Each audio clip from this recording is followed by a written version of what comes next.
తెలుగు వారికి తాజా సమాచారం అందించడానికి తొలి అడుగు వేస్తున్న న్యూస్ 1 తెలుగు ఛానల్ కు స్వాగతం.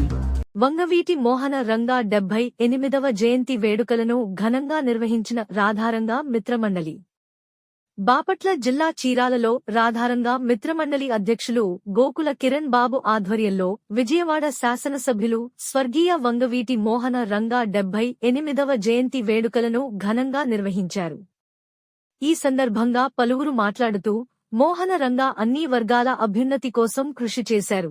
విజయవాడ శాసనసభ్యులుగా ఆయన ఎన్నికే అనంతరం హత్యకు గురయ్యారు. కులాలతో మతాలతో సంబంధం లేకుండా ఆయన పనిచేశారు. ఆయన విగ్రహాన్ని చీరాలలో ఏర్పాటు చేయడానికి శాసనసభ్యులు ఎంఎం కొండయ్య దృష్టికి తీసుకువెళ్లడం జరిగిందని, ఆయన కూడా అంగీకారం తెలిపారని తెలిపారు. ఈ కార్యక్రమంలో పలువురు కాపు సంఘ నాయకులు, జనసేన పార్టీ నాయకులు తదితరులు పాల్గొన్నారు.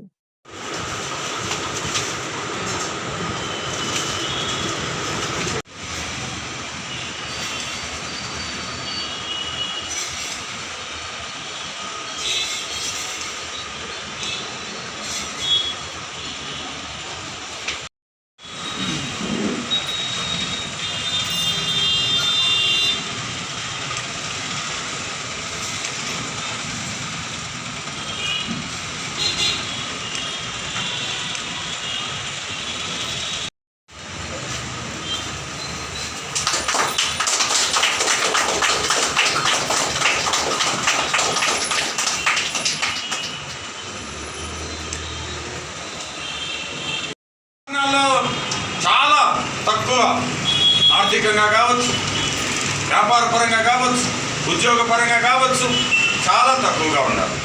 ఇటు రిజర్వేషన్ పరంగా రిజర్వేషన్ సౌకర్యాలు లేవు. రెండుకి చెడ్డ రేవడల్లాగా వీళ్ళు ఈ వర్గం, కాపు వర్గం ఇబ్బంది పడతా ఉంది. దానికి నాయకత్వం వహించాలా?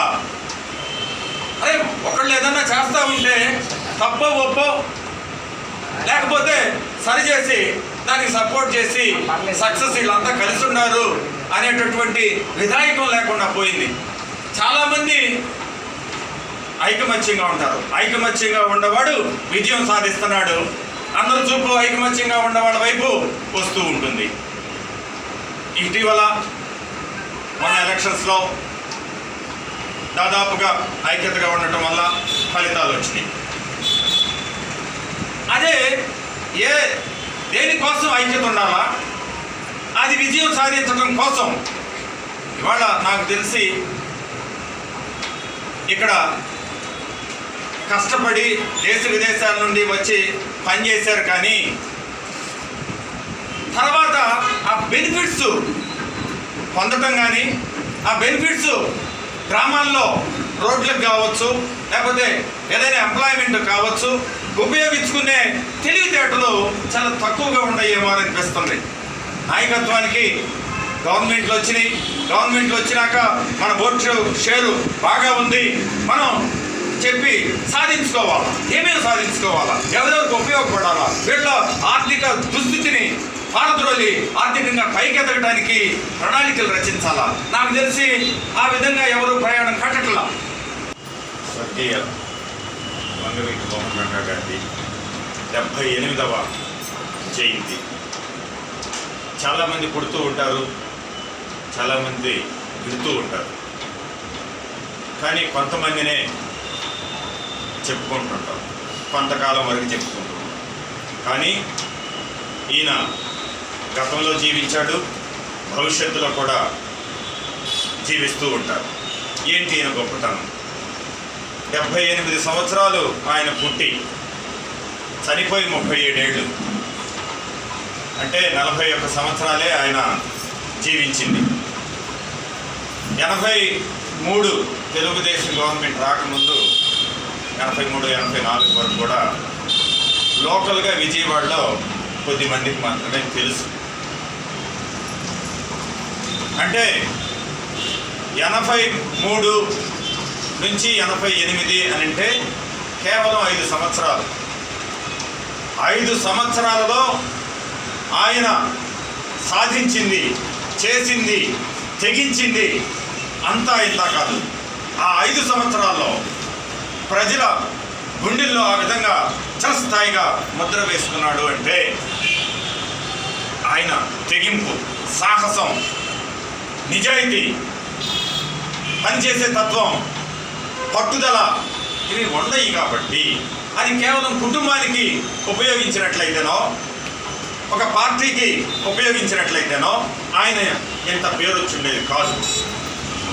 ఆయన పార్టీలకు అతీతంగా పేద ప్రజానీకానికి, అన్ని వర్గాలకి, తన కుటుంబంలో తన బిడ్డకి ఏ విధంగా అయితే కష్టం వస్తే ఏ విధంగా నిలబడతారో, అట్టడుగు వర్గాల వారికి ఎవరికి ఏ కష్టం వచ్చినా కూడా అది పని అయ్యేంత వరకు కూడా నిద్రపోకోకుండా చేశాడు. ఆయన ఒక మంత్రి కాదు, ఒక ఎంపీ కాదు. ఈరోజు ముఖ్యమంత్రులు, కేంద్ర మంత్రులు చేసినటువంటి వ్యక్తులకే లేని విగ్రహాలు ఈ రాష్ట్రంలో ఉన్నాయి అని అంటే ఎవరు అంటే మంత్రి చేశాడా? మంత్రి కూడా చేయాల. ఇంకా ఎమ్మెల్యే, సాధారణమైనటువంటి ఎమ్మెల్యే ఏంటి నా అంటే చనిపోయి 40 ఏళ్ళు కాబోతా ఉంటే కూడా ఇంకా అంతకంతకు పెరుగుతూ ఉన్నారు. శేఖర్ చెప్పినట్లు ప్రయత్నం ఆ విధంగా పేరు తెచ్చుకోవాలని చాలామందికి ఉంటుంది, కానీ చిత్తశుద్ధితోటి త్యాగంగా ఆయన చేసిన త్యాగం, ఆయన తెగింపు ఆ విధంగా కూడా చేస్తే వస్తుంది, విజయం వస్తుంది. ఎందుకు 40 ఏళ్ళు ఆయన తర్వాత ఐకమత్యమై దాదాపు 20% పైచిలకు జనాభా ఉన్నటువంటి ఈరోజు జూలై 4 శ్రీ ప్రజాపతి వనవీటి మోహన్ రంగా గారి జయంతి. ఆయన మరణించినప్పటికీ సజీవంగా పేద ప్రజల గుండెల్లో ఈ రాష్ట్రంలోనే కాదు చుట్టుపక్కల రాష్ట్రాల్లో కూడా అనుసంధానంగా ఉన్నటువంటి వ్యక్తులందరికీ కూడా ఆయన సజీవంగా బ్రతికే ఉన్నాడు. అలాంటి ఒక గొప్ప వ్యక్తి మన రాష్ట్రంలో పుట్టడం, అందులోనూ విజయవాడ నగరం మనకి అత్యంత దగ్గరగా ఉన్నటువంటి పెద్ద నగరం, ఆ నగరంలో పుట్టడం, మన కాపు జాతిలో పుట్టడం మరింత గర్వకారణం. అలాంటి వ్యక్తి తరువాత చాలామంది రంగా గారిలాగా బతకాలి, రంగా గారిలాగా మనం జీవించాలని చాలా తపన పడుతున్నారు, కానీ ఎవరు వాళ్ళ కావట్లా. ఎంతోమంది యువకులు రాజకీయాల్లోకి వస్తున్నారు, వచ్చినప్పుడు ఫస్ట్ రంగా గారిలాగా ఉండాలి, రంగా గారిలాగా చేయాలని తపన పడుతున్నారు, కానీ అలాంటి వ్యక్తి ఇంతవరకు ఎవరు కూడా ఆ పరిస్థితి లేదు, ఇక రాదు కూడా. ఎందుకంటే సమాజం మారిపోయింది, అది ఆయనతోనే మొదలు, ఆయనతోనే అంతం. అలాంటి వ్యక్తి మనం పదే పదే ఈ గోకుల కిరణ్ ఈ కాపు సేవా సమితి తరఫున ఇక్కడ ఆఫీస్ పెట్టడం, ఇక్కడ మనం అందరం కలుసుకోవటం, కులమే కాదు ఇతర కులాల్లో ఉన్నటువంటి దళిత కులాల్లో ఉన్నటువంటి మన శ్రీరామ్ ప్రసాద్ గారు లాంటి వాళ్ళు కూడా ఈ మద్దతుగా వచ్చి ఆయన చనిపోయిందే పేద ప్రజల కోసం, దళితుల కోసం అన్నీ కూడా గమనించుకొని మనం ఈ ప్రాంతంలో విగ్రహం పెట్టుకున్నాం చేరాలని ఒక ప్రయత్నం మొదలుపెట్టి స్థానిక శాసనసభ్యులు కొండయ్య గారి దృష్టికి తీసుకెళ్ళడం జరిగింది. వెంటనే ఆయన కూడా సుముఖంగా దాన్ని వెంటనే చర్యలు చేపట్టమని చెప్పి మున్సిపాలిటీ వారికి చెప్పడం, దాన్ని కూడా మనకి మన మార్కెట్ సెంటర్లో పర్మిషన్ లాగా ఇక్కడి నుంచి అయితే తీర్మానం చేసి పంపించారు, కలెక్టరేట్లో ఉంది. అక్కడి నుంచి అనుమతులు రావడం అనేది చాలా టైం పడుతుంది. కాబట్టి దయచేసి పెద్దలు అర్థం చేసుకొని ఈరోజు న్యాయంగా అయితే ఒక చిన్న కటౌట్ 6-3 సైజు మనం ఆ మార్కెట్ సెంటర్లో పెట్టి ఇక్కడ బొమ్మ పెట్టబోతున్నారనేటువంటి ఒక ఇండికేషన్ మనం ప్రజల్లో పంపించుంటే బాగుండేది.